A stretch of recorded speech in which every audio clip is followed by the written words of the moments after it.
My girlfriend Sue kind of likes it, so that's bonus. Hi, I'm Mike Harrell, and today I'm talking to Brian Bland, and we're talking about how high my hair looks. Comparing hairlines, yeah. I mean, yours is higher Comparing than hairlines. No, but actually, we have something serious we're going to talk about. Brian's been writing a book, and on Facebook, he sends me different chapters like once a month or something, and I guess it was today. Was it today that we were talking about that? I think so. Yeah. And today he was talking, he has this chapter, he's around 200, 300 pages into your book, right? Something like that. That's without pictures. And I mean, the book is really, the pictures sell the stories because pictures are a big part of it. But ananyway, Oh yeah, we're completely out of whack here. I should have had you hook us up with some pictures before we got started, but maybe we'll try to figure out some way to stick them in at the end. yeah, this is kind of an impromptu So thing. anyway, but the point is, the reason why we're having this fabulous talk is you wrote a chapter, and actually it's kind of a long chapter. It takes about 15, 20 minutes to read it, but it's a chapter on how to be friends with Sasquatch, how to introduce yourself to Sasquatch, and how that happens.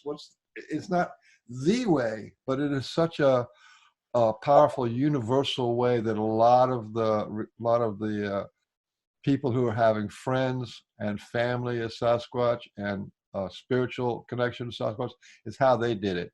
Also it's how I did it, which was to be respectful and stuff. And so we're going to get into that as soon as we finish talking about our appearance. So how you doing? I mean, I'm so impressed that you're like a really fabulous writer. I mean, I was impressed. That's why I decided we'd try to do this a little preview of one chapter of your book. I almost have some pop in my mouth when you said that. You ever had pop go all over the screen?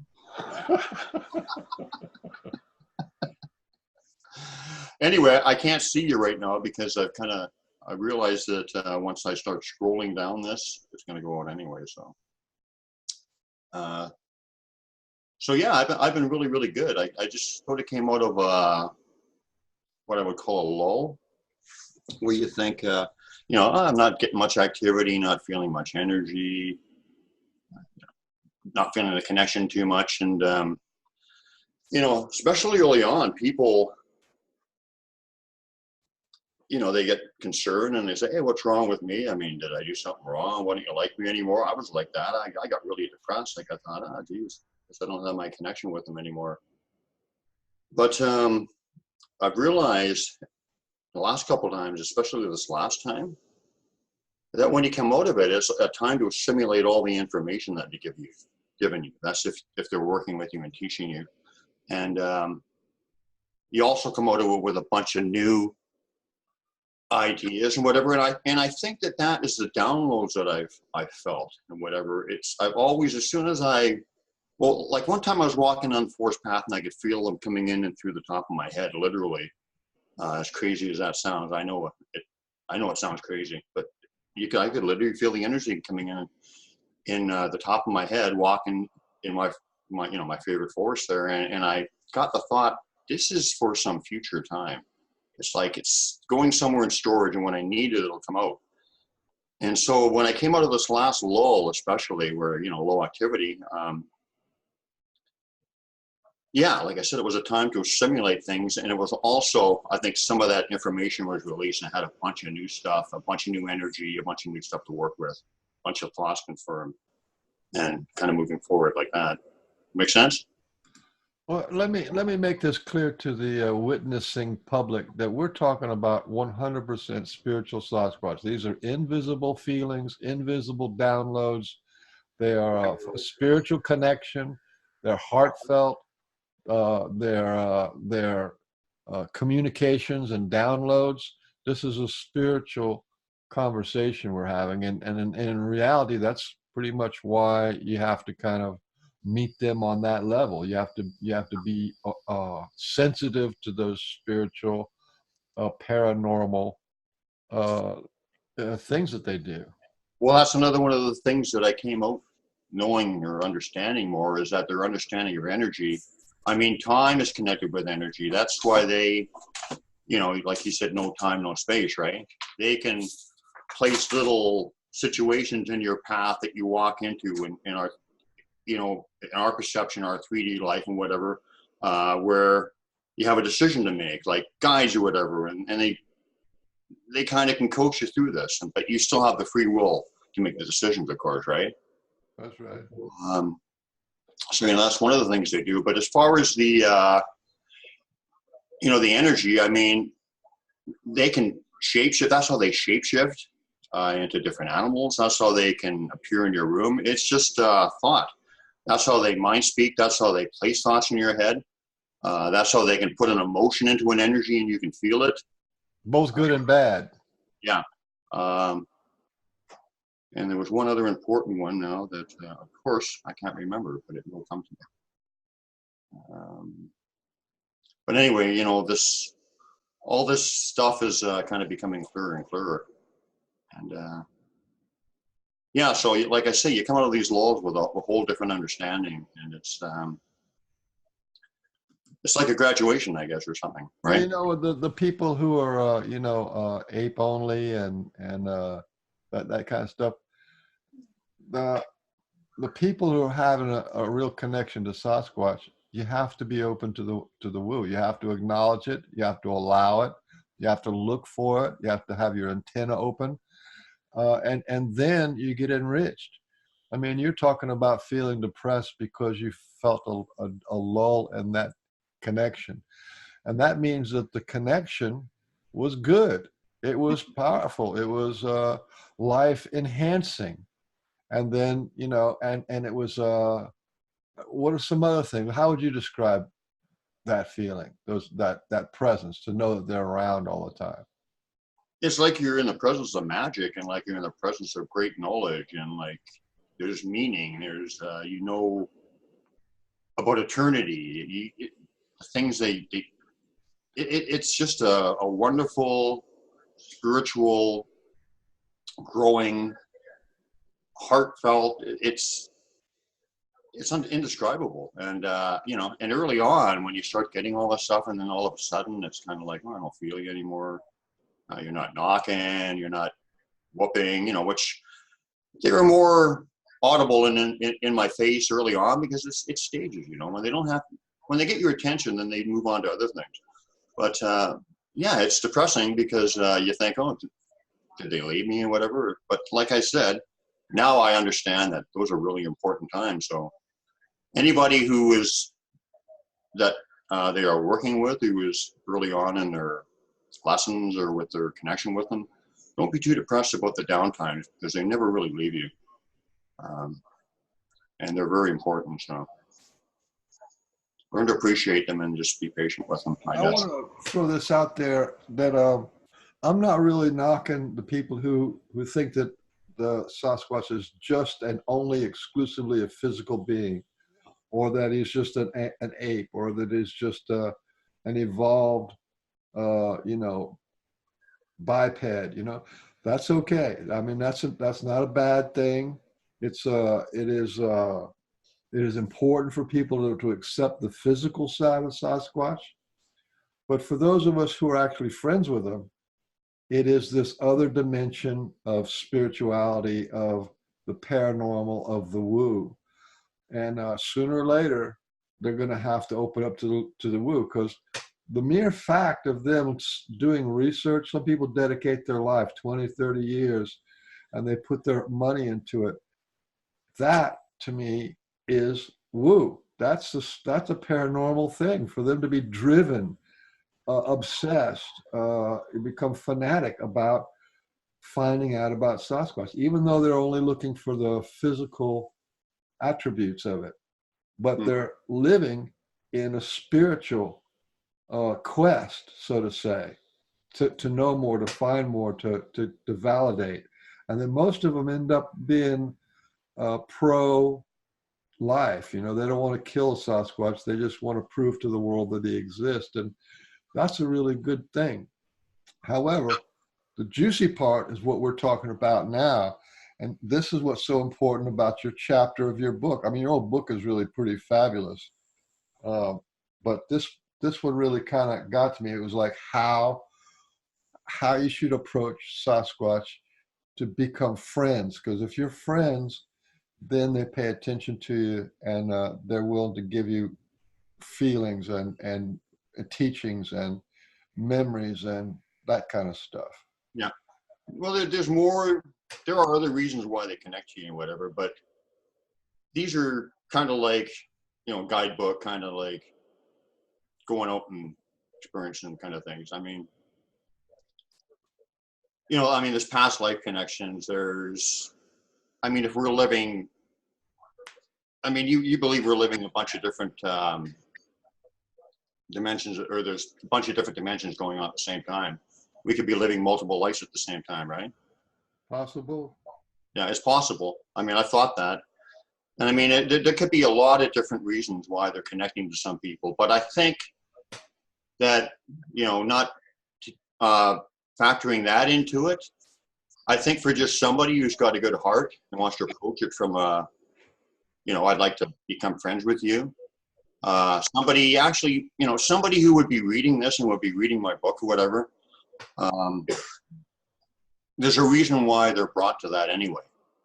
So there's a seed planted, and then you've got the opportunity, they connect people. So there's a reason why you're reading a certain book, or there's a reason why you're connecting to a certain person, or that is so evident when you get more connected into them, how they connect everybody together, right? I've got all kinds of different examples of that through glyphs, through so many things. And I got to add, okay, because I saw this one, what it was, a little thing that they wrote, something that they actually wrote a letter, and I think it's Kawani. And one of the last lines it said on the letter, it said, listen to the trees and talk to the rocks. But it's not just us talking to Sasquatch. They're trying to bring us into the whole web of life. The trees, the mountains, the rivers, the rocks, they're all part of the deal. Yeah, absolutely. Well, that's what I felt like when I got that, we talked about that sap, I got that universal knowing thing. I'm not going to get into it, but when I got that, I knew that everything was connected. Yeah, I definitely feel that. Well, why don't you just since we give a kind of like a saccharine kind of sweet introduction to it, why don't you just dive into it and read it before we get so blown out of proportion? People are going to say, "Oh, no, no." Yeah, just dive into it. I don't know. It sounded pretty good to me, and they always guide your words, and sometimes I'm pretty hard on myself though. But it didn't.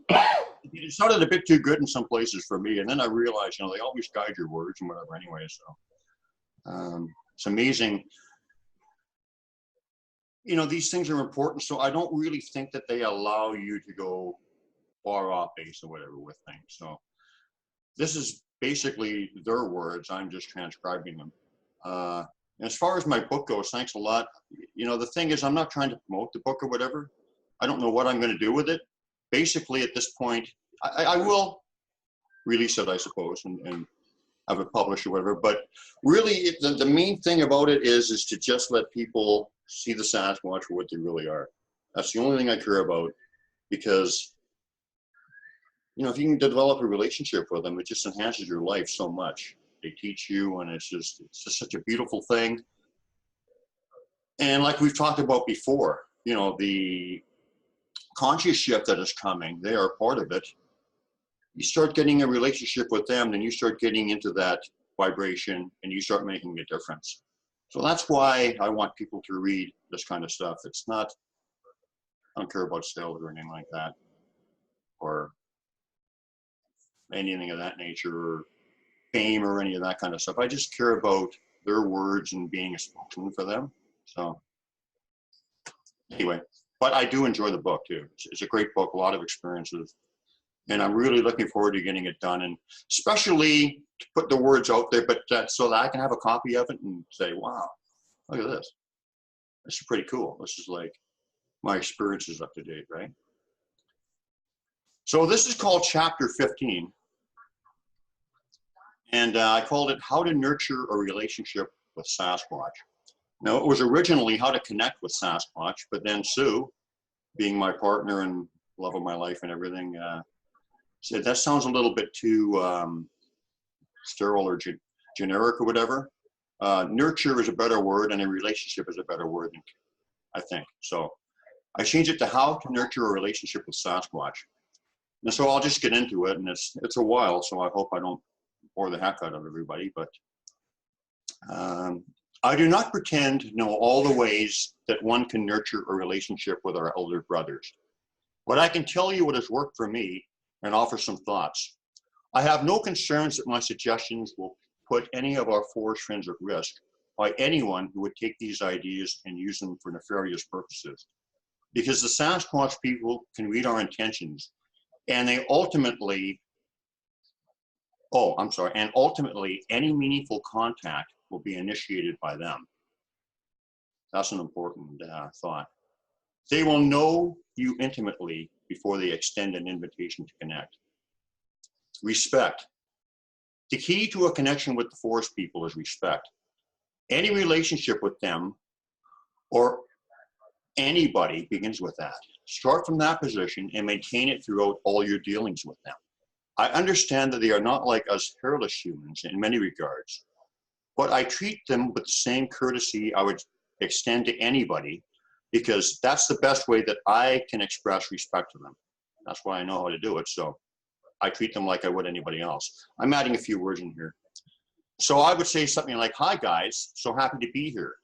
Thanks for welcoming me into your home, would be something I might say when I visit. Think common courtesy. I am not sure about what degree of intelligence one would have to check in at, but I think it is safe to say that many animals understand the concept of respect at some level, no matter how rudimentary. I am quite confident that Jane Goodall's amazing relationship with her primate companions was carefully forged with all the aspects of respect firmly adhered to. She would have approached them patiently as an equal and revealed her heart and intent to them, eventually winning their trust. All this would have been achieved with respect. Respect, well seated, moves seamlessly into trust, finally blooming into love. The state of love is where connection is strongest and is the energetic glue that connects all things. The forest animals are not animals, and as human hybrids, they also respond to and understand respect. One thing they find hard to understand, however, is how humans cannot even respect each other, let alone ourselves. The Sasquatch people's respect for everything and understanding everything's connected nature allows them to live in a much more harmonious, stress-free life.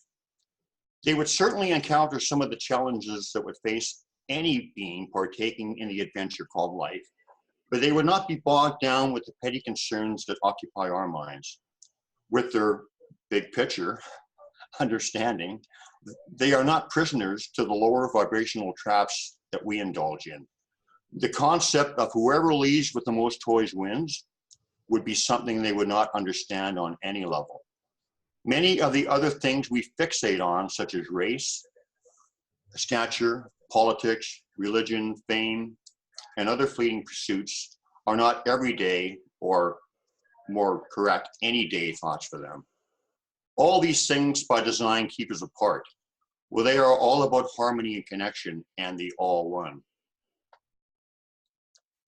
If you are reading this book and you are still on board at this point, then I feel there is a better than good chance that you're here by design, connections again. And the Sasquatch people may be reaching out to you through this medium. They connect with those that they have an interest in so many different, diverse ways. Stick around long enough in your pursuits, and you may see what I mean. When I initially approached them, I came armed with a healthy respect that was partly me being me, and partly a liberal sprinkling of well-intentioned advice, offered up by pioneers like Tom Cantrell and Arlo Williams, to name a few, who had walked this path before me and had an intimate understanding of what I would deal with or would be dealing with. And so I got into some of the advice that worked for me. Is there anything you want to talk about before we got into the advice, or just keep? Good. I just love this whole thing. So keep going. Okay. Well, number one, introduce yourself in a way that feels comfortable for you. Personally, I talk verbally to them and would probably say something like, "Hi, I'm Brian. Thank you for welcoming me into your home. I would like to get to know you better." You know, just a common courtesy greeting. Number two, I never carry a gun, but I always have a camera. I feel your intentions are more important than the devices you carry, however. If the gun is simply for your protection and you state your purpose, it may not be an issue. Intention is everything. They encourage me to carry a camera because I introduce others to them through my glyph pictures. I do not purposely try to snap pictures of them, however, and I generally extend them this courtesy. If I am going to be taking pictures, if you want to be in one, feel free. At times, they will take me up on the offer. Different clans do not like cameras of any kind or have a reason to work with you through that medium.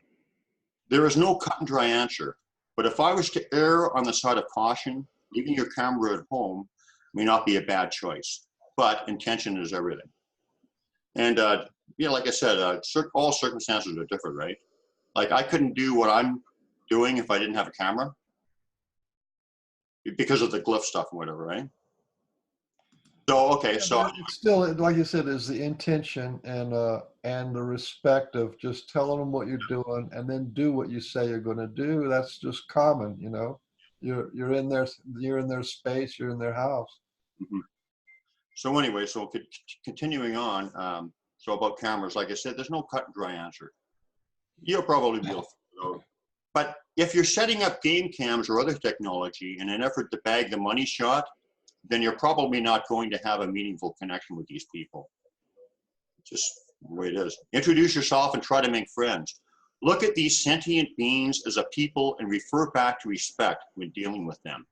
If some uninvited guest was to barge into your home and set up cameras and try to track your every move, how would you feel? It's really as simple as that. And just saying, I mean, if we understand that they're humans, you know, which, you know, a lot of people who are listening to this little talk we're enjoying here, whatever, I've got that understand. I mean, it's just common sense, right?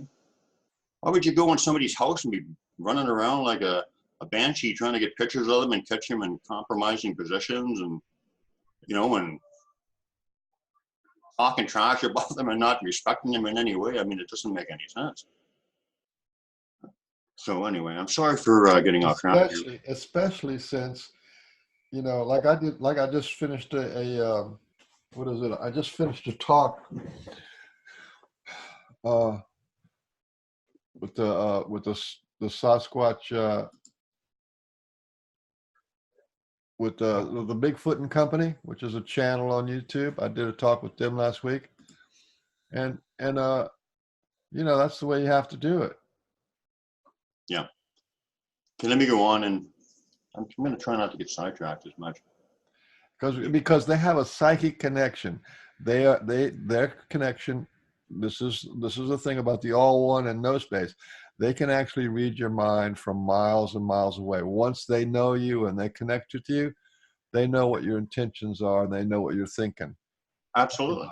Not just, you know, if you're going into their space, then that's what the sentinels are. They know who. I think they know what you're thinking in the future. Yeah, absolutely. I talk about that too. Talk about know what you're thinking. They know what you're thinking in the future. Think about that for a minute.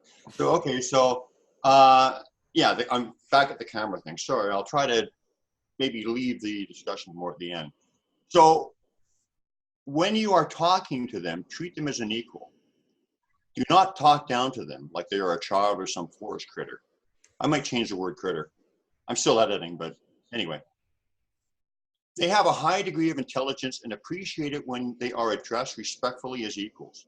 Personally, I feel it is refreshing and intriguing to them when somebody addresses them in a casual, relaxed, friendly manner like they would any friend. This is a courtesy that has not been extended to them by many of us hairless humans, the vast majority of which consider them to be monsters or myths. When I took that approach, I could literally feel their interest because it was genuine, different, and heartfelt. When you're in the woods or even at home, have an ongoing dialogue with them like you would with any trusted friend or family member. 4, laugh and play. Let the inner child in you loose. Singing and playing an instrument like a drum, guitar, or flute is something they appreciate. They seem to want to share in the positive energy of lighthearted fun. I remember in the initial days, I was singing Dean Martin's Amore, you know, the pizza song, and it was well received. I delivered a tongue-in-cheek virtuoso performance, of course, and could sense the hidden watchful eyes of an appreciative audience. That's a tough one to say. Appreciative. Sasquatch people love the innocent child like, okay. See, this is good while we're doing this. I noticed an error. Sasquatch people love the innocent childlike nature of laughter. I've got to correct that, but not now. So they like it when we're laughing and we're having fun, and that's a higher energy vibration thing. They can connect into us better when we're in that vibration because there's no negativity there, which is a lower vibrational thing.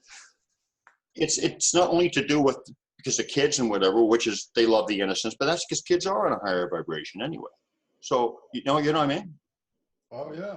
You love laughter in that. So number 5, take a chair or pull up a boulder. Read a good book and stay a while. Be patient and give them the time to get interested in you. If at first you don't succeed, go and try again. Be consistent and let them come around at their leisure. Thinking or meditating on them can reap results, as can ceremonies like smudging or a traditional Indian rock ring ceremony, for instance, which, yeah, really worked for us. I would add that intention is probably as important as tradition, however. I never poo-poo tradition, but I think intention is, I said more important, but I don't want to rock too many boats, so I changed it to as important. They're both important, but intention can develop into a tradition, you know, right? A good intention become a tradition over time. So it is intention where it's American Indians, when they do their chanting and singing, and they're going, yeah, hi, hi, hi, like that.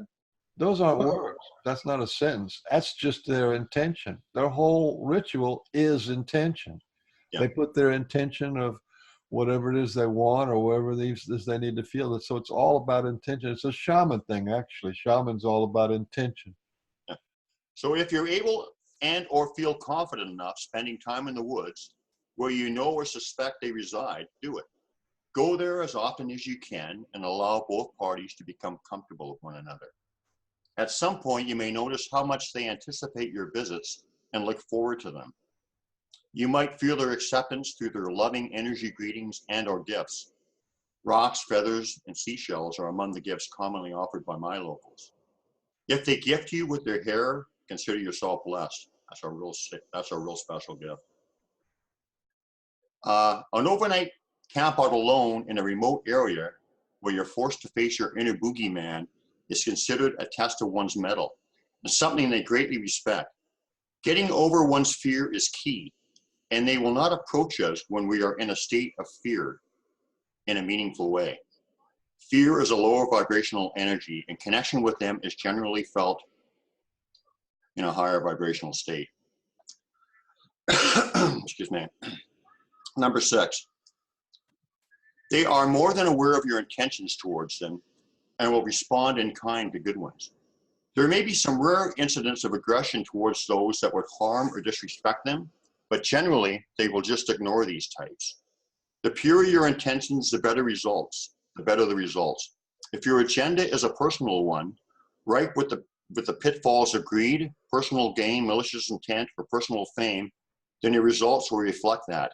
The open, innocent heart of a child, student, is always the best way. If they are reaching out to you, consider yourself blessed because they see a goodness or a spark in you that they can work with. Number 7, respect their home and them in the same manner as you would visiting anyone's home. Thanking them for welcoming you into theirs is always a nice touch.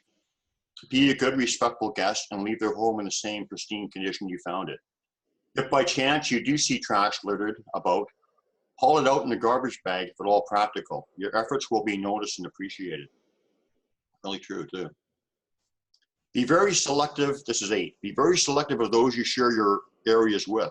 The people you take there will reflect on you. And if they are not of good character, the local hairy folk will likely back off. And a trust broken is twice as hard to regain. They may encourage you to take certain people. And if you do, I suggest you get these individuals to stay back, some as you step forward, and introduce them formally. Courtesies and good manners are often well received because they adhere to the principles of respect. That very thing worked very well with myself and the young guy I introduced, or myself and my friend introduced. Number 9, love is the strongest force in the universe, and it is the energetic lifeblood that connects us all. The best way to connect to them is with the innocent, open heart of a child. When you feel their love, you become acutely aware of the deep, connective nature of it. It is an actual feeling that is hard to explain and one needs to experience. To me, it feels like complete harmonious oneness. Number 10, if the Sasquatch people have a keen interest in you, then they will connect you to the people and the situations best suited for you. It happens all the time. Be aware of this, know it for what it is, and go with it. When the dope begins to lift and the trust strengthens, the magic will begin in earnest. 11. In my first few years, I established a couple of gifting areas and enjoyed tremendous results. There were quite a few magical, humorous incidents that involved the gifting of food and small toys. It was during these years of regular gifting that I discovered their penchant for fairness and sharing. As a rule of thumb, they would generally take exactly half of what I offered, leaving the rest for me. Before the Sasquatch people stepped from reality to myth to avoid contact with the white invaders, they were known to trade with some First Nations peoples. I wonder if this custom of sharing is a learned behavior from those not so distant days. And I kind of more than wonder, I'm pretty sure it is. You know, it seems like a tradition, you know, of sharing, because I found in just about all my gifting things, they would take half. Or if I gave them a gift, they would give me a gift back. So I think it's a tradition that has been going on so too. many generations. And they're starting it up again because, you know, they're coming back out again. It's time that they want to connect. So I suggest that you establish your own gifting area in a place far removed from human traffic. Leave them small gifts of food and leave them in such a way that they will be able to tell who accepted your offering. At my gifting trees, I tied apples, cookies, and other various foodstuffs up in a bag and tied it to a tree. On many occasions, my bag would still be hanging intact and tied to a tree, but upon inspection, half its contents would be removed before being retied. I have even had apples that I removed from the bag and placed some distance away, showed up in the retied bag again. Geez, I guess I didn't have to tell you that last part twice. Did I just say that? I'd written that. It was only once. Yeah, okay. No, but okay. My reflection that was not part of the story was kind of similar to that. But anyway, so the first gifting tree I had was the catalyst for a huge breakthrough in communication between myself and them. So that's important, the gifting tree aspect, because I had an amazing breakthrough there. On the day in question, I approached the tree and saw perhaps a dozen glyphs placed with deliberate purpose at the base of the gifting tree. I related the story earlier in the book, but it is significant because it was the first time I knew for certain that they were using glyphs to communicate directly with me. So they were like accepting my gifts, food and some little toys or whatever, and then all of a sudden they started communicating with me big time with the glyphs. And it kind of really accelerated after that. Okay, number 12. Design a personal signature glyph that they will recognize as you. Make them aware of your intentions. Personally, I prefer small peel sticks because they stand out better in contrast to the forest floor's backdrop. Your intentions are more important than creative beauty, and what you design is only important in context of them recognizing it as you. Do not be surprised if they start to change it around or interact with you through a glyph response. Pay attention. So I guess a lot of people know what a glyph is, right? Yeah, it's stick glyphs. Yeah.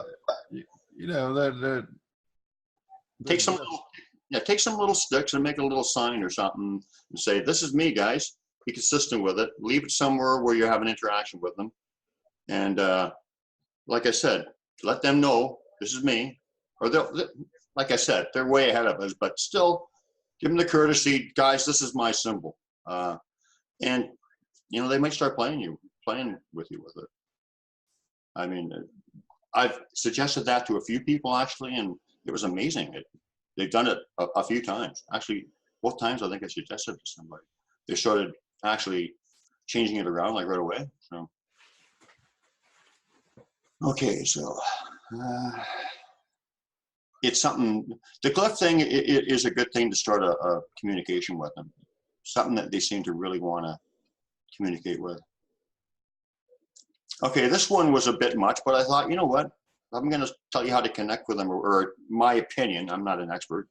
Then I may as well include this too. And it sounds kind of absurd, but why not? Why not be comprehensive? So 13 was eating healthy foods, drinking pure water, and generally living well.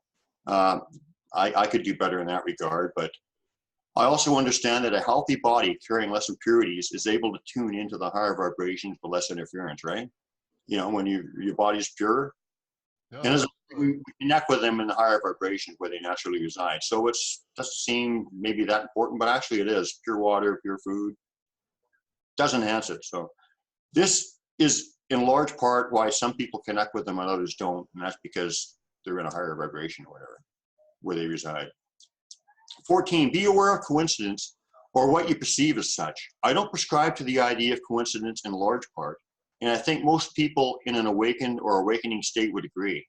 This is not to say that I do not believe in free will, but I do believe that there are strategic markers or landmarks placed along our life's path that give us the opportunity for growth. The Sasquatch and other teachers or guides assist us along our path. On a personal level, the forest people's gentle guidance and teachings are as real and as tangible as taking a bite out of an apple or enjoying a cool glass of water. More real, in fact, these pursuits and pleasures enjoyed in a 3D reality, these pursuits and pleasures are enjoyed in a 3D reality, while the forest people's teachings are based in the higher dimensions and are designed to reacquaint us with the idea of all one. If we as a human race are destined to change and avert the disaster we seem headed for, this knowing will lead us out of the desert and into a new garden of our design. Kind of flowery language, I know, but really it's conscious shift, right? That's, we have to, it's us that are going to do it. If you are starting to notice a marked increase in synchronicity or coincidence, pay attention and consider the possibility that someone may be working with you for your higher good. This is how it works for me and my guides to forest people, I suspect, and other benevolent entities might follow the same blueprint. Pay attention. So, you start noticing all these synchronicities and whatever, and then you don't start believing in coincidence and, things just. What's that? I guess that's just about the end of your that chapter, right? No, almost. Just a little more. Okay. I'm not boring you, am I? No, it's chock full of good stuff. I mean, I'm glad we recorded so people can watch it again because, each bullet point's important. Once a relationship is established, if and when they decide to entertain the idea, and that's, like I said, they initiate it, it will be for life or multiple lives. Past life connections could also be a reason for them connecting or reconnecting to us. At a certain point, you may be able to feel them no matter your location. But initially, I think being out in the woods amongst them is the best way to proceed. Downtime when you don't feel them as strongly or barely at all can be frustrating. And it is sometimes something most of us have gone through. I can remember running the gamut of emotions myself on occasion, to the point of feeling abandoned and questioning if I had done something wrong. I have come to realize that these so-called downtimes are actually as important or more so than the active ones, because it is the time that we digest what we have learned in the times of intense activity. Sasquatch value many of the same things we do, such as loyalty, honor, honesty, and respect, to name a few. And when we apply these virtues to our relationship with them, we have the best chance of connecting to them on a teacher dash student level, which to me is the ultimate. Your heart and intentions are laid bare before them. That's very true. Their advanced understanding of energy allows them to access all this information about us. Heart and thought energy are just that, energy, and can be deciphered by them in as concrete a way as we can decipher the spoken or written word. More so, in fact, because energy cannot lie, and you do not have to deal with interpretive misunderstandings common to the written or spoken word. Their advanced understanding of energy allows them to access all this information about us. Heart and thought energy are just that, energy, and can be deciphered by them in as concrete a way as we can decipher the spoken or written word.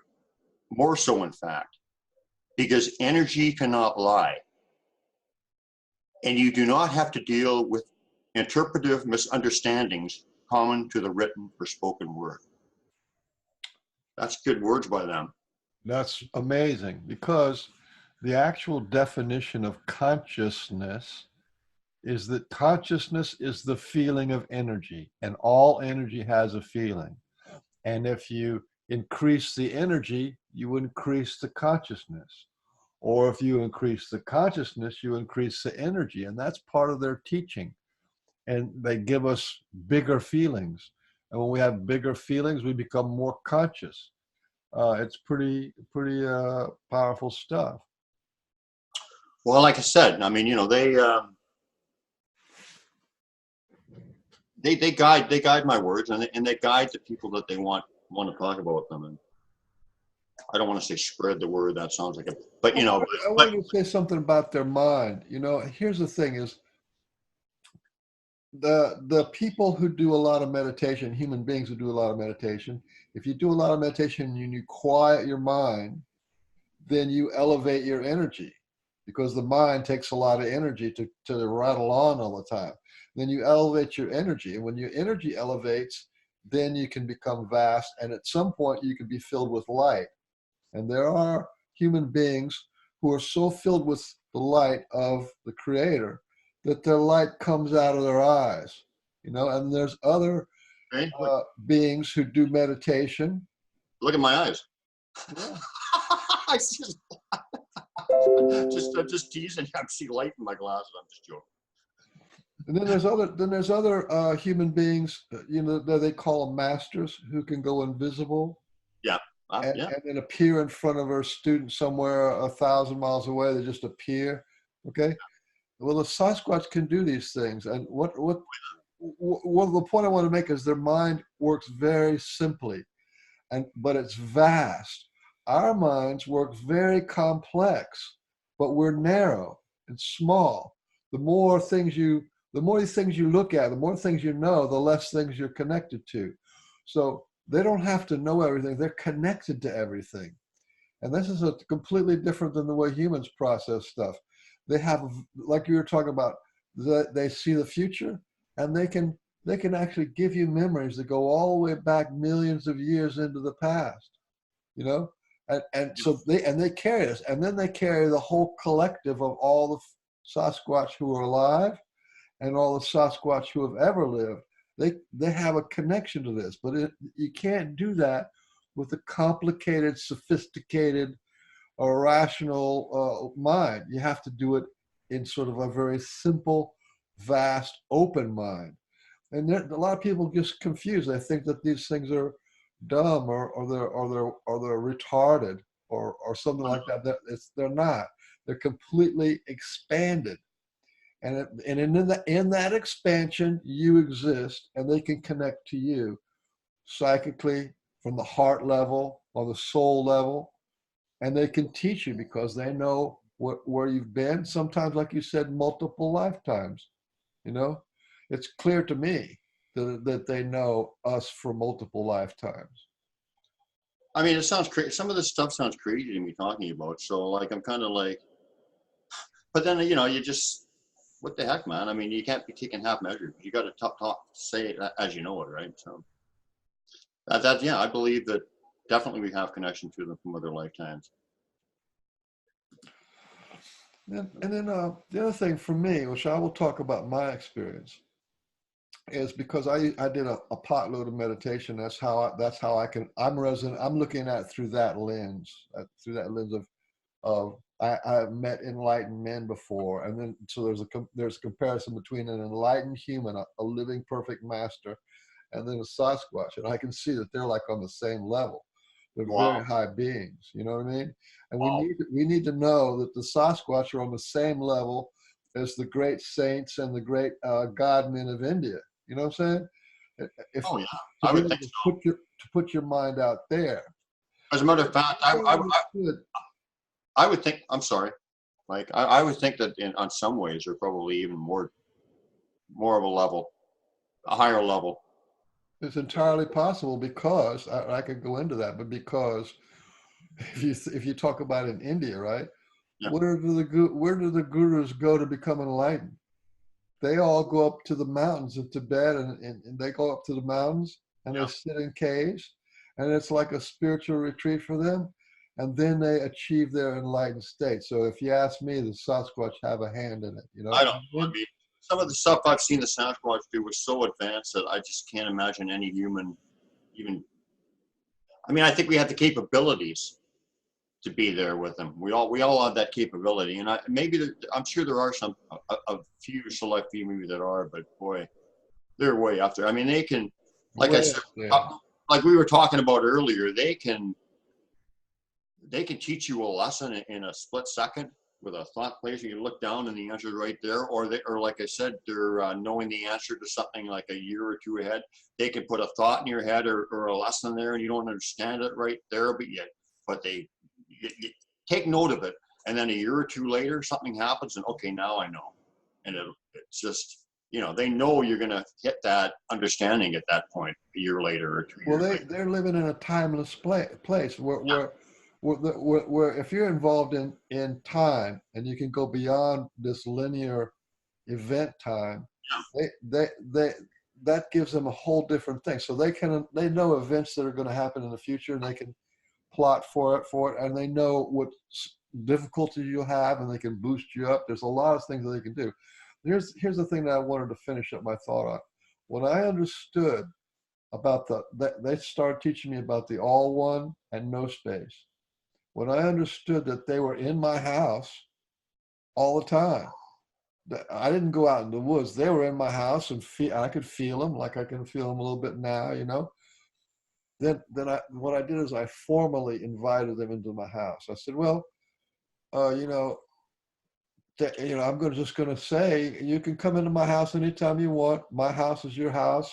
They're always really respectful. They just come to see what I'm up to and to visit me.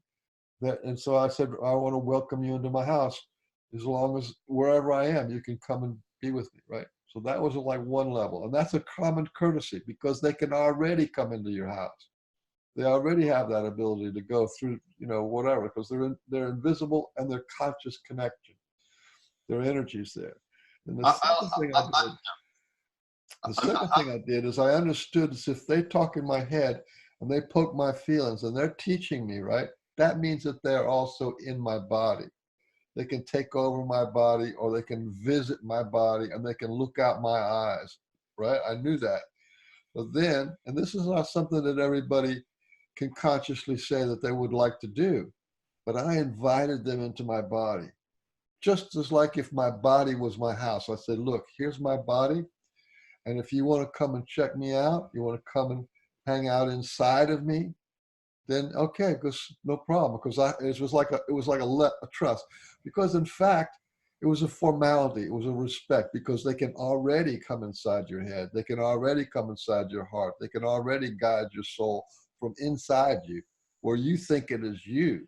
All those people who are researchers out there, they think it's them who's doing the research, but it's actually the Sasquatch is in their heart pushing them to do the research. And so they already have a spiritual connection to the Sasquatch. So it's kind of nice to have that respect. And you invite me into your house, and I'll invite you into my house. Well, it depends on what the research or what angle we're taking too. I mean, some of these guys. If they're researching Sasquatch, look, let me ask you, how many people are researching badgers? How many people are researching polecats? They don't, you know what I'm saying? There's something about the Sasquatch thing that the people are obsessed about, they're fanatic about, and that is a spiritual thing for them. I have to apologize. I don't want to judge anybody. Really, I don't. But it's just frustrating when you realize the beauty of a real connection with them. And then you see these guys talking, in in 2010 and then 2018, it's the same. They haven't grown at all or whatever, because they don't have a relationship with them, because they're not connecting with them through the heart. There's not that, there's something missing with that connection there. And it's because their intentions are not pure or whatever, I suppose, or whatever, for whatever reason. I hate to sound like somebody who's judging them, but I just personally know you have to connect with them through the heart, and they also have to. There's a reason why they want to connect with you. Well, I leave that in the hands of Sasquatch. If Sasquatch has got somebody who's spending money on cameras and traveling all over the United States in camping gear and arranging their whole life just so they can get this animal, right? Sasquatch are working with them, and I just let that go. That's what it's going to take for them to turn around. However, the reason why we're doing this talk is because the spiritual Sasquatch, the psychic Sasquatch people are gaining ground.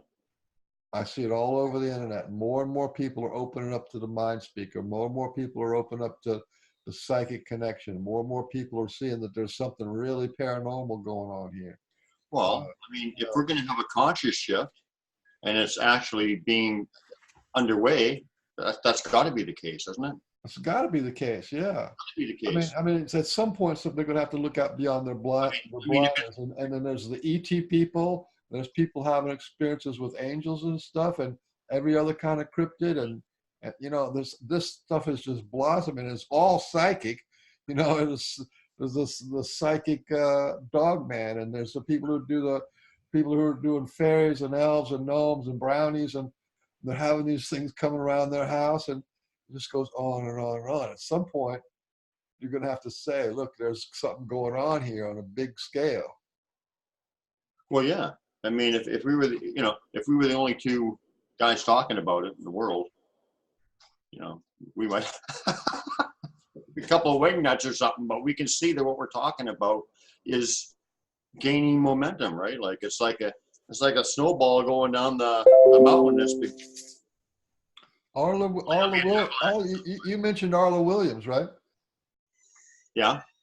And she did a wonderful talk on a I forget whose channel she was on, but she did this wonderful talk, and she was talking about the 13 grandmothers, and these are shaman ladies, grandmothers from around the world, right?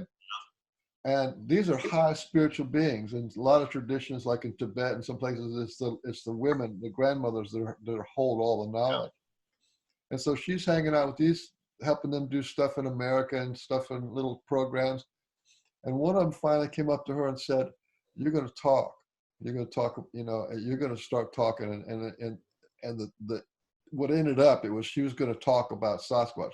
Here you have these very holy women telling her, who's had interactions with Sasquatch on one level or another since she was 4. Mm-hmm. And now she's talking about the psychic Sasquatch. She's talking about the connection. She's talking about that kind of stuff. So when you have the very high, holy, shaman ladies, and then there's shaman men too. I mean, there's stuff like that guy Gene Ledler, Sunbow. You know what happened to him recently? This No. was amazing. He had this. The Sasquatch gave him a deer, put it on his front yard. Yeah. Pretty crazy. Well, I mean, you know, that's not much. I mean, that, it's not much different than the mole. It's bigger. No, it's the Same same. thing. I just thought I'd throw that out. But Yeah. here's a man. He's a pipe carrier. Yeah. Right? That means he was initiated into the. And he's gone all around, talked to all the holy men in the whole Northeast United States and in Canada, right? And he talks to all the holy men of the American tribes, and then he became a pipe carrier, and he's talking about, spiritual Sasquatch and psychic Sasquatch. The list of people goes on. I mean, it's growing, you know. Hmm. Well, yeah. I mean, if there's anything, if it's actually legitimate, it's got to be growing. Like I said, has And to be. there's one more thing about your list of 12 or 14 things. There's one more thing about how to build a relationship with Sasquatch. Well, I got something. I got something I have to admit. I'm probably going to edit it again. So if it's a good idea, it might go in there. So let's hear it. Oh, Sasquatch are big on friends of friends. So if you want to be a real friend and eventually become a family member with a Sasquatch, then you find people who have a heart connection. You make a friends with the human beings who are already friends with a Sasquatch. Like you yourself has introduced several people, well, not many, not millions, but several people have come to become friends with you. And because of their connection to you, they got immersed into the Sasquatch world. And that's a very good way for people to do it, is become friends with the spiritual Sasquatch people. I mean, I did say that they connect people. Maybe I will um, put another line or something in to be a little more specific, because that's true. That's true. Yeah, that's true. They're big on friends of friends, because if they will have a psychic connection to that person, to the family, to the friend that they have. And so if you're friends with them, then that means that they will have a psychic connection to you. So if you make friends with the spiritual people, with the woo crowd, then Yeah. then you'll be on the Sasquatch radar as probably one of the good guys worth paying attention to. Well, no, I became friends with Tom Cantrell and Arla like really early on. So that's an absolute fact. It's amazing, like how they connect people, and it's been happening my entire time since 2012 when it first happened or whatever. And I mean, now I'm connecting people and whatever. Like they constantly connecting people, but like I mean, I heard that call to the mountains. Like I just had to go up to the mountains. Something was calling me, and it was like a real tangible feeling. I could feel it, like you feel love. It was like, wow, that's not just a thought. This is a real feeling. I never felt that before. Now I understand it, for what it is. But and then I got in contact with my friend Randy Brisson, and then because I saw him on the internet, and he was going out and doing some research with the sun, and they found baby tracks. So I contacted him. I went out with him the first time, started having a great connection with the local clan. Right from day one, I had interaction. That started that going. Then I got connected with Tom, Arla, my girlfriend. She connected somebody that she knew to me. It goes on and on and on. It's connection, connection, connection, connection. To me, that's the real deal, because going back to the all one, like we as human beings have to do kind of a face-to-face kind of a thing and get to know somebody and have some event or something to go into, and then we get to be buddies. But that's our version of the all one, connecting all the people who like the same stuff. I just had a silly thought. I want to say it before it leaves my head, and it's probably not true, but it could be. But maybe we're all trying to become the all one, everything, trying to realize you're all one, and be in that state of all one where everything, the entire consciousness of everything is all one, and then we'll all just do it again.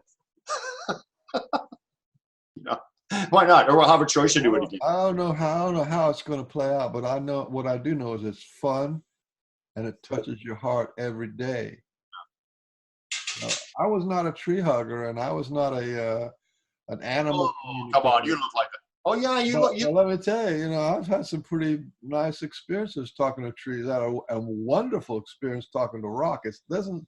The thing about Sasquatch, it doesn't end with them, because oh, they no, will, they'll show you, they'll send you birds, and after a while, the little light bulb goes on your head.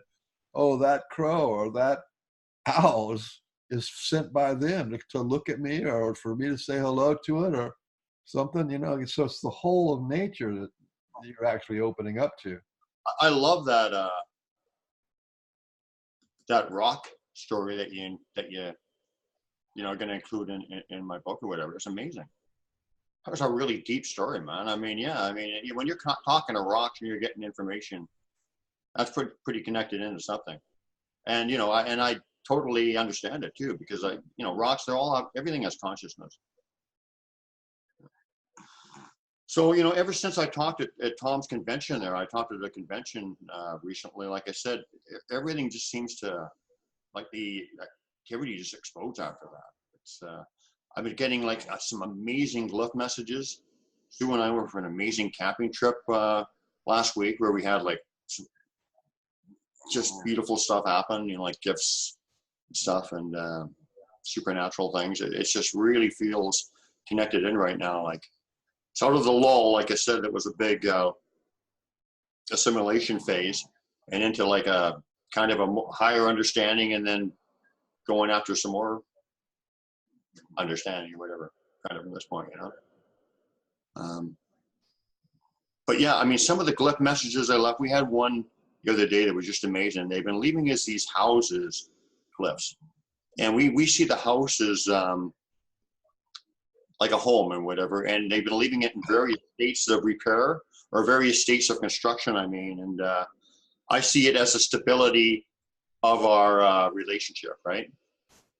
The home and whatever is our relationship is how we view that glyph. And like I said, it's our interpretation is how they present the glyphs to you anyway, because they know what you're thinking, how you interpret the glyphs to mean, and so they go with that understanding and work with you with that. So that's how they will proceed with the glyph messages. That's really how it works. It's a telepathic thing. So we're finding a lot of these house glyphs in different various states of construction, whatever. And there were also a few glyphs that we associate with ourselves, and one was like almost like a fish or whatever, the oval shape with the ends crossing over at each end. It's some kind of important symbol, but we associate it with our connection, like spiritual connection or our connection, whatever. And I know it. Well, that's also the sign of Pisces, which the Christian church uses. So it's kind of a religious overtone too. Yeah, but anyway, finding a lot of them and knowing it is in connection with our relationship. So, just shortly after the convention, we're hiking around Caesarea, and we found a beautiful house glyph, fully constructed, like beautiful. The walls are straight. There was the ceiling, everything was just perfect. And right over top of it was our fish, Pisces twin glyph or connection glyph or whatever, right over top of it. And it was just like a powerful message. It was like, okay, you guys are strong and you're powerful now. And then we actually the 2-day hike that we went to was amazing. We were gifted a raven feather. Do you want to hear a few?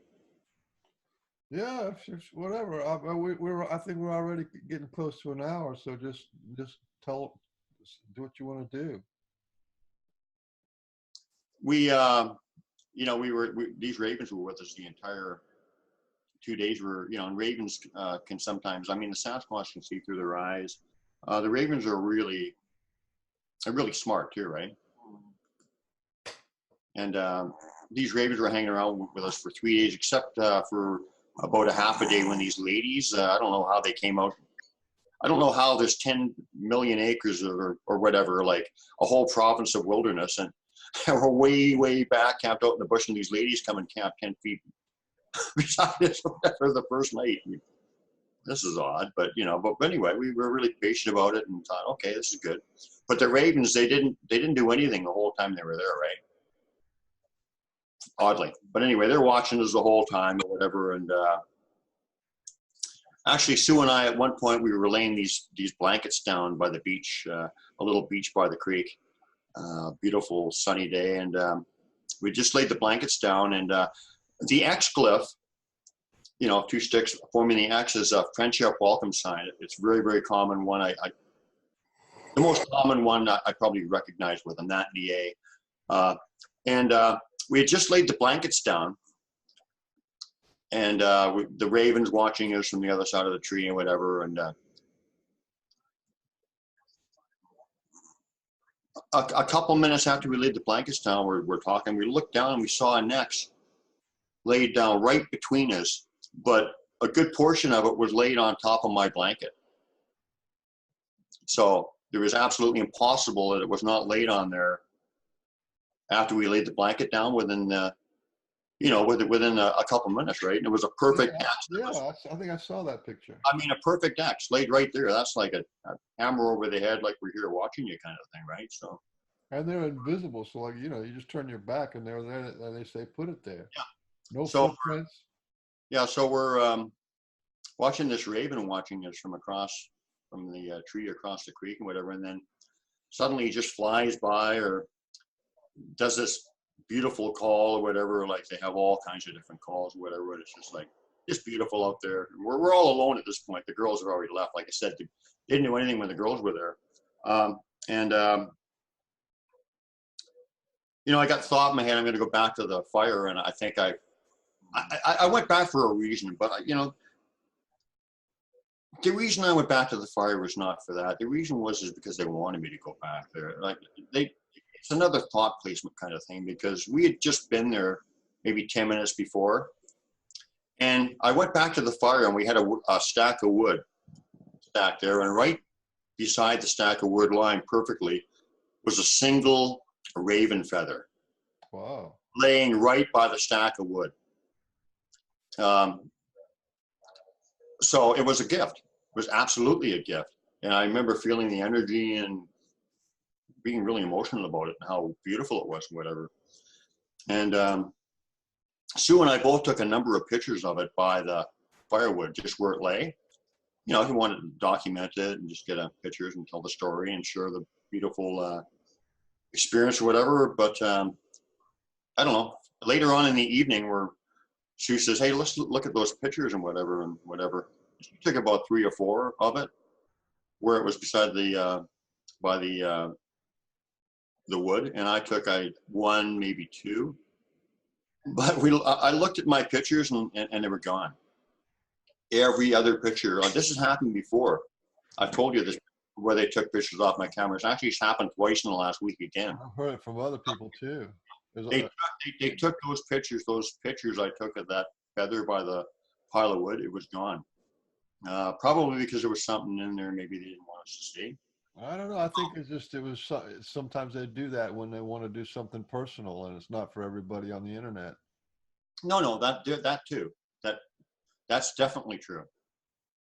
Especially the first time they did it with me. But yeah, but it could be a few reasons. But anyway, so you said, "Oh, I guess I better check mine," and I was thinking, I shouldn't have been thinking that, because I should have known better. I thought, I'll probably be on there, whatever. But yeah, she looked at hers, and they were all gone off her camera too, right?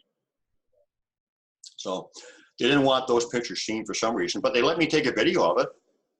And I got I got another picture of it beside a heart rock we found, where I moved the feather and put it on a piece of log or whatever where we're sitting. So just the original placement of it, they did not want seen for whatever reason.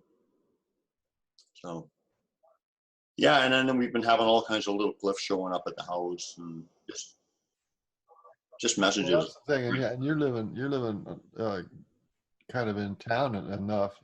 I also live in town. I live on the east side of Savannah, and you know, I get stick lifts and I get rocks on my roof, and well, no, I live in and stuff. I live in Maple Ridge, Canada, and Sue lives in just over the line, but only 45 minutes away from me. She lives in the U.S. And we're getting a lot of activity at her place, and actually just up, not that far up the road. They hang around or whatever. I mean, they can be anywhere virtually. Yeah, to be friends to be friends is mobile. You can, wherever you are, that you can be friends. Wherever you're living, you can be friends with them. You Now, I know. wanted you, I think this is important for this video too, like, um, tell us what you mean by, and I bet you, well, maybe not. Hopefully I'll learn something. You know, I know less, I know there's more things to know. There's a lot more stuff to learn than I know, put it that way. And hopefully I'll learn something from this, but you're talking about the no space. What, I might know what you mean, and I just don't understand how you're saying it, but what's your definition of the no space? I know the all one. Everything is connected. Well, What is the all space to you? What is the that? the no, it's like no space. No space is No sort of, space, no space. I'm it's sort sorry. of like, it's sort of like these people who talk about where the past, present, and future are happening simultaneously. Of course. So that so that from wherever you are, you can have an experience or a vision or connection in the front, and from wherever you are, you could also go in the back. So it's forward in time, backward time, and in the now. So that's like kind of like beyond time. But there's also in that, right? There's also no space, because actually space is dependent on time, believe it or not. What what Well, our time in as our definition is a series of events in space, of right? like seconds or however we interpret it, Right. but not really real. But yeah, but it's not real. It's Yeah. based on our body cycles and the Earth cycles and the sun cycles and all that kind of stuff. That's how we kind of think of them. And they're events, but in fact, all that stuff's happening simultaneously. But no space is pretty simple. It's how that they can, like, they can look out. You said that they can look out of the eyes of a raven Mm-hmm. or an owl, and so he's not actually making himself into a small little ball and going and possessing the owl or the raven or the human, right? But what he does is so, like, here everybody's watching this on their device or their thing, right? So there's me, and then this space between me and my device, my computer, and then there's goes all over the internet, wherever it is. That's a long space. So there's this space, that space, and then you're watching on yours, and there's your device, and it's you. See, so let's see, all that is space. That's how we think in terms of space. But the Sasquatch, there is no space. So wherever they are, they can actually be inside me and inside them and inside you simultaneously. Like I said, you have to have a very still mind so that everything can exist simultaneously, and there's no separation between like me and the tree or me and the table, between anything, or between me and you. You're like, I'm on one side of the United States and you're on the other side of Canada. It's like you're on the Pacific side, and yet here we are talking. Well, I mean, if we're all one by definition, there couldn't be any space. If you're all, the only way you can have all one is no space. Exactly, because No otherwise space. there's separation, That's it. There's no separation. isn't it? And I just thought of that, but isn't that kind of a simple way that's of the thinking about it? definition of the. That's the definition. But in terms of when they do stuff for us, it's easier. In a way, it's easier to understand that flavor of no space, because that's how they can talk in your head, because they're talking in their head, and it's simultaneously you hear it in your head, or they feel it in their heart and simultaneously at the same. And it's like what is it? The physicists call it entanglement. Yeah, that's how they can show me something a year Entanglement. a year previous, and then a year after that.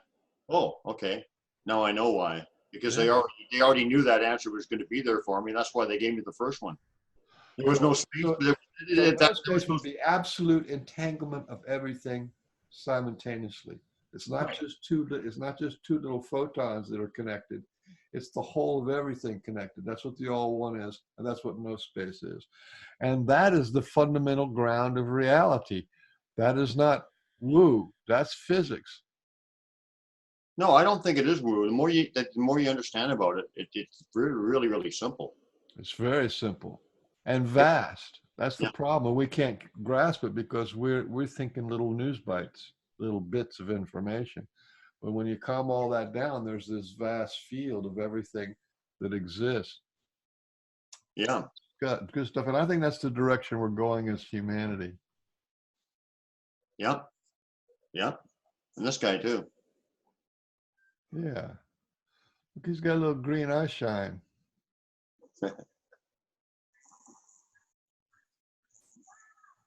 He's just a happy little guy. Well, let's wrap it up now. Why don't you just feel for anything important to That say that and finish it up? yeah, I mean, yeah, I kind of, yeah, I do understand that. It was just kind of the no space. I guess the word didn't know what the definition of it was, but yeah, I agree with everything you said. The first part I'm really really familiar with. The second part makes 100% sense, and I can see that for sure.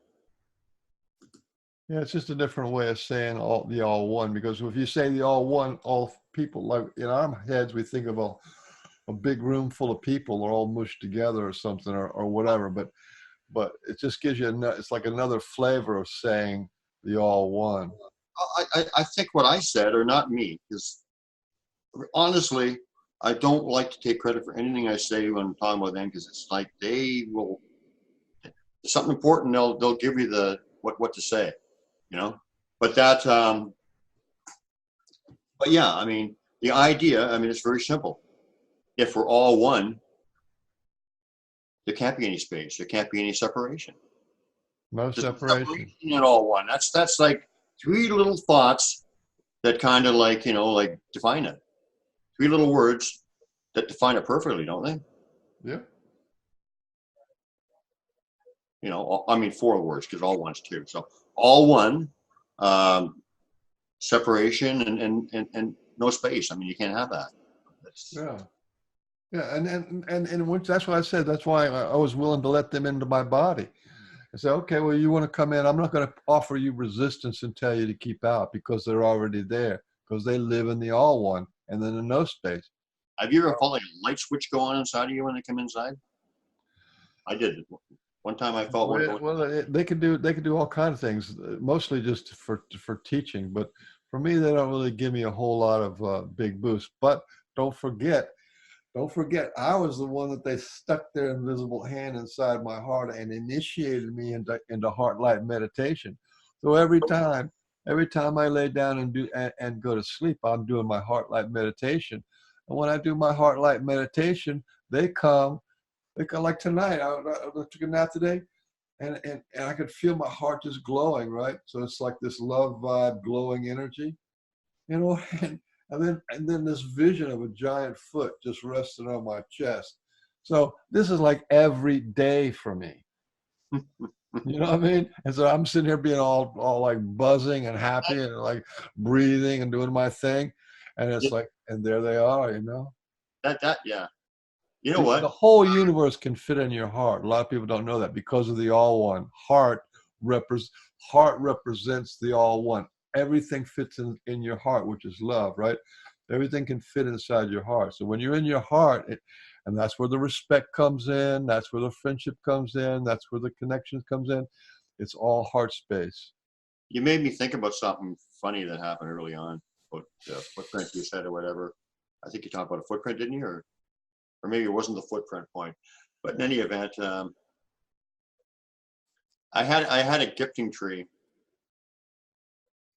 Sorry that I forgot what the point of saying this was. You probably get the point when I tell you the story. But I had a gifting tree, and I guess they wanted to show their appreciation and make it obvious.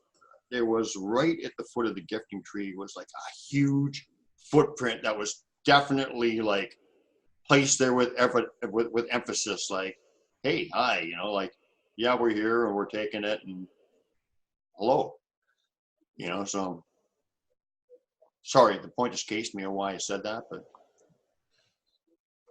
Well, that footprint is the equivalent of a glyph. no, no, It, no. it, Yeah, I forgot why I said it in relation to what you said, but anyway, maybe somebody listening to us will figure it out. it's the same idea. There wasn't like a 9-foot Sasquatch in what do you call it, standing on my chest. It was a vision of their foot you know, it's just to make it clear to my head that it wasn't anything else other than them saying hello. We're gonna put love into your heart while you're doing this, and then That, that's all it was. that's what the purpose of that footprint was there too, that they physically put there. It was basically a lot of the same elements, the same thing as what you said. That's what my point was. Yeah. And Just, whenever I see that on these people who do it, tell about their experience and finding this footprint and that footprint, and I said, oh, we just found 2 footprints. We just found one. It was mysterious. Well, when they found one, it's because Sasquatch knew they're going to go look there, and they gave them that one footprint because that's what they wanted. It was a gift. yeah, yeah, Heard hundreds of stories about that. absolutely. Sue and I found 3 of them, one footprints on one day, like in like really diverse area, but it was a big muddy kind of area where by logic you would have to have a series of footprints or whatever, and just one footprint, right? Same size. I think 2 were left, 1 was right, or the opposite. But Sasquatch is People are going to have to get over the idea that the woo's not going to go away, because I made a list. I made a list of 36 things that the Sasquatch can do, and the ET people, the star people, can do, and stuff like walking through walls, and draining batteries, and mind speak, and all this kind of stuff. these things that are connected with energy, they've got an amazing control over. That's how they can. They can just physically, or they can think, I want to be here, and they'll be there. They just by the thought, they can appear someplace or whatever. Like I said, Same with the ETs, and when the Sasquatch researchers start to bleed over into the ET side, then it starts to make sense, because the ET people and the Sasquatch people are on the same page. They're doing the same thing, and for the same reason. They lift the majority. They did this research on long-term contact with ETs. And they found out that between 80 and 90% of the people's lives got better because of the contact that they had with the ETs. For years, right? And it's the same thing. The people who are having this kind of a soulful, respectful, family kind of contact with the Sasquatch, your life gets better. oh, absolutely, Yeah. yep, and yeah, there's no question about it. Hey, even this guy Well, is. anyway, let's wind it up and say our adieus. Okay. Yeah, it was fun talking to you, and that book, was maybe a little boring going through it, but I don't think it was, because it was chock-a-block full of the right kind of information, and a lot of it you could really feel that that's kind of what the Sasquatch want. That's what they respond to, and to not put yourself down and make yourself too humble. You've been doing this for years and years and years, and you've been dwelling on it for years and years. You're maybe not an expert, but you're definitely somebody who knows from experience. okay, yeah, yeah. Well, I mean, the bottom line is they want to be treated with respect. You go into somebody's home and you put your hand out and say, "Hi, I'm Mike Harrell, and I want to be your friend, and thanks for inviting me into your home."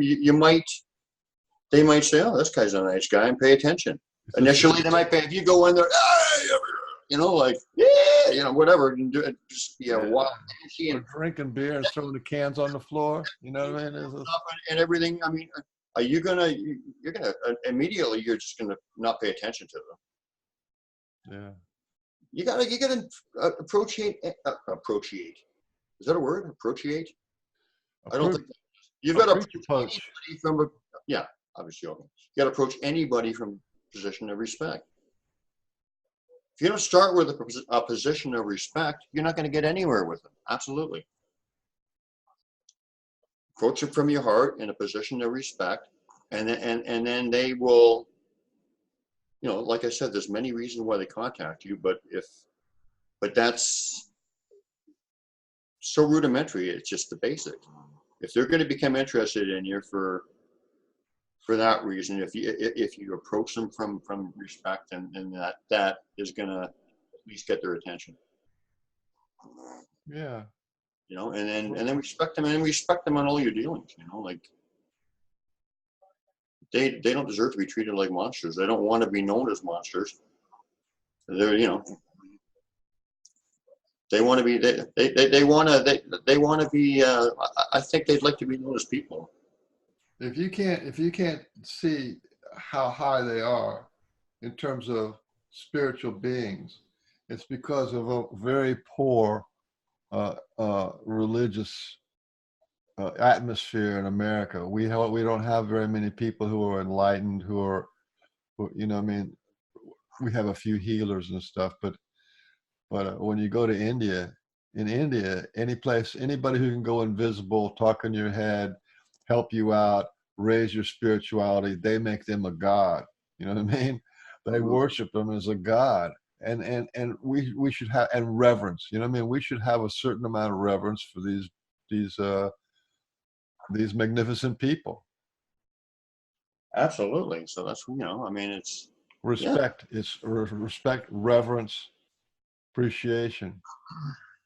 yeah, really. I mean, basic. If you do not approach them with your heart and with respect, basically, I think you're wasting your time, in my opinion. I'm sorry, it's pretty cut and dry, but if you want a real connection with, even evidence-wise, they don't give guys who are not interested in a whole lot. You get what you get. You get what you ask for. If you ask for physical stuff, you're going to get physical stuff.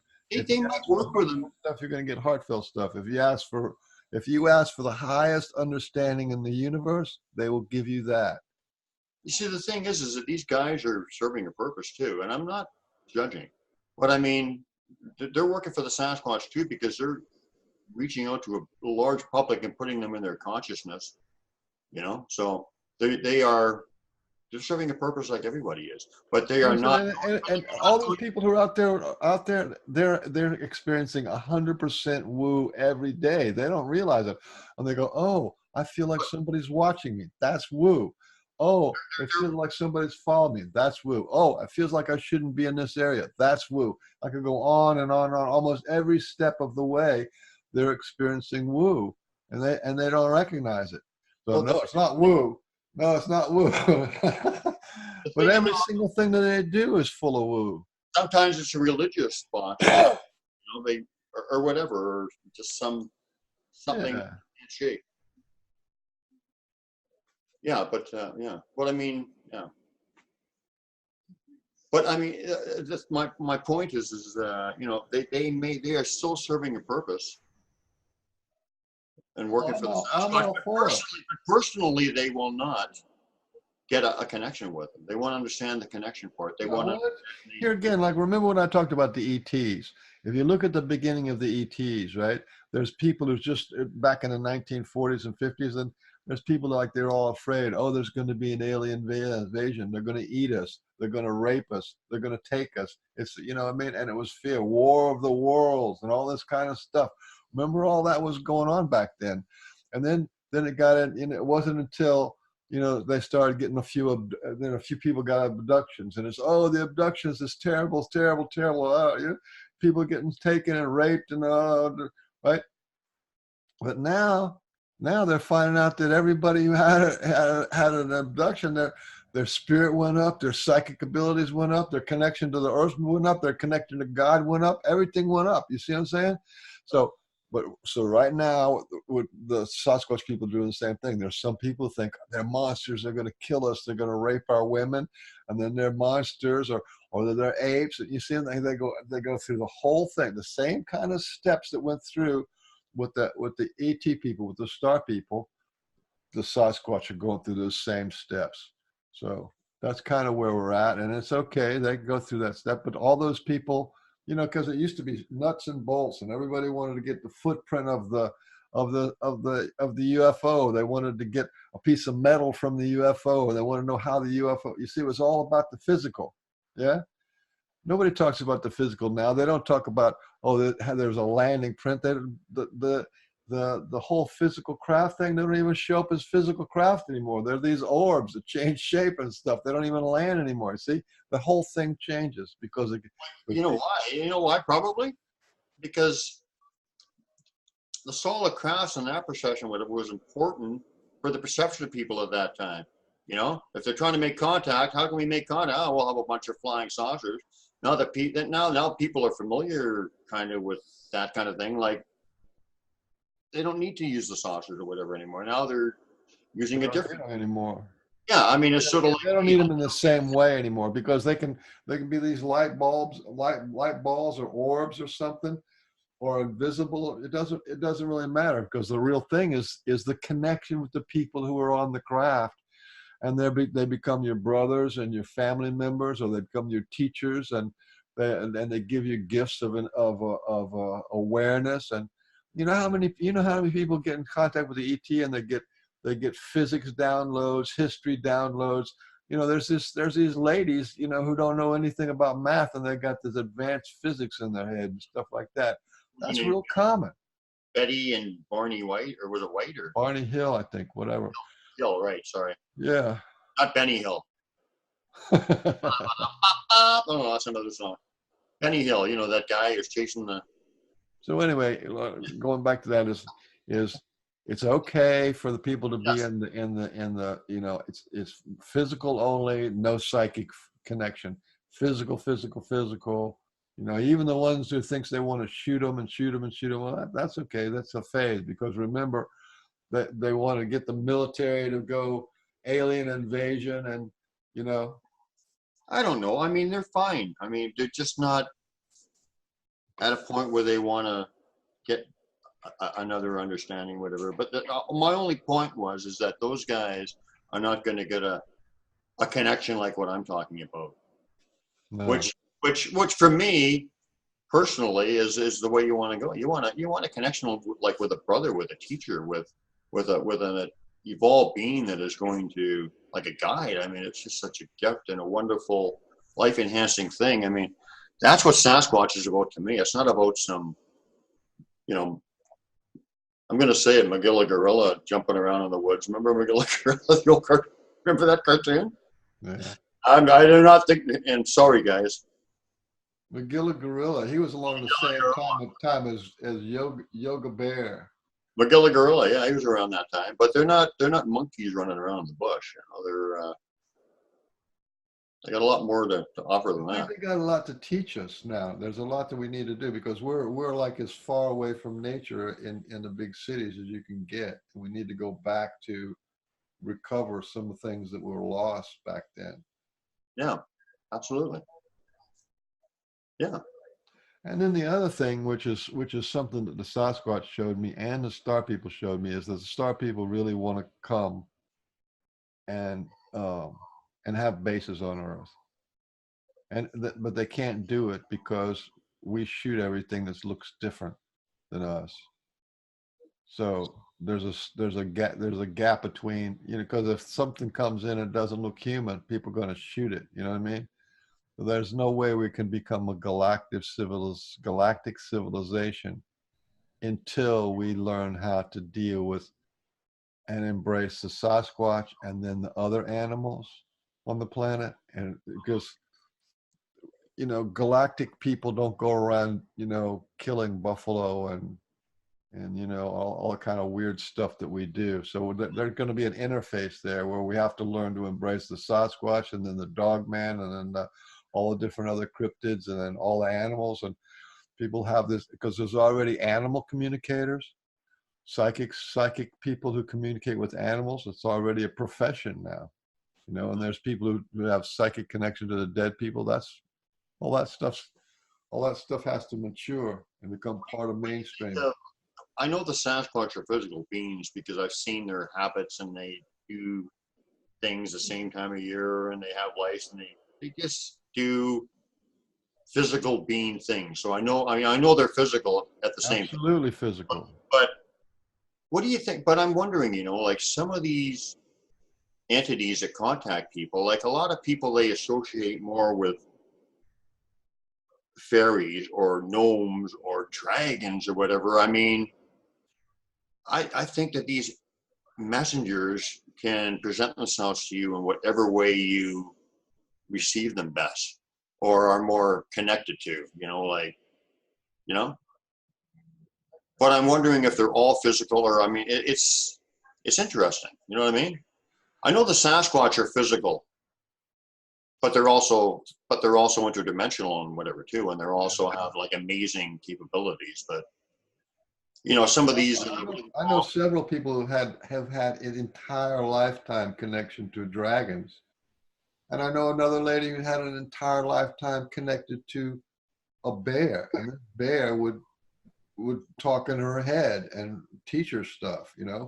So Yeah, I mean, when you open up that door, you start saying, well, yeah, and there's people who have brownies in their house and are up to mischief and no good and playing games, and then there's other people who have fairies or dwarves and all those kinds. That's all part of the mix. But like you said, the veil is thinning, consciousness is rising, and we're starting to see all these things now that we weren't able to see before. you ever I mean, I could get, if I learned, and I am going to start, actually, Stu and I are probably going to try to do some meditation tonight. And then I do want to actually get into that art one that you do with the Sasquatch but yeah, meditation is so important, but I just, it's the next step for me that I want to get. But no, I forgot what my point was. I'm going to ask you something. I guess not important.